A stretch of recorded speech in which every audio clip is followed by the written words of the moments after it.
Ambassador, the downing of Malaysia Airlines Flight 17 in 2014, shot down by a Buk surface-to-air missile. The memory is still very fresh in our minds. If Russia does invade Ukraine, if there is conventional conflict, what would be the regional, if not global, implications of that?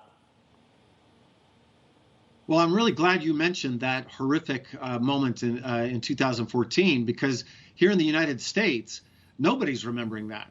I'm shocked. All we're doing here in the United States is debating NATO expansion, debating some conversation that allegedly happened between Secretary of State Jim Baker and Soviet leader Mikhail Gorbachev 30 years ago. And so when we're debating NATO expansion as a good thing or a bad thing, we're not talking about the shoot down of that jetliner. We're not talking about annexation. We're not talking about Russian occupation of two enclaves of the Georgian territory, Abkhazia and South Ossetia. And I'm really struck by that.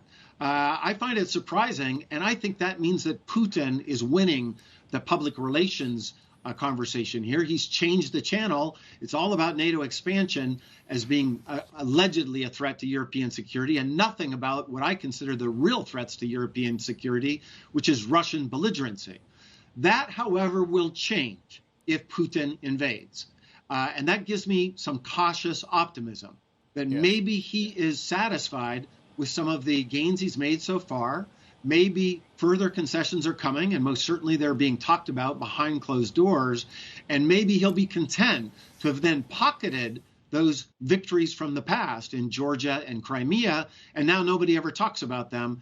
That is an alternative scenario. Of course, I don't like it, but I could imagine if you're Putin, you might think, well, I've achieved a lot of my objectives here. I don't need to intervene militarily.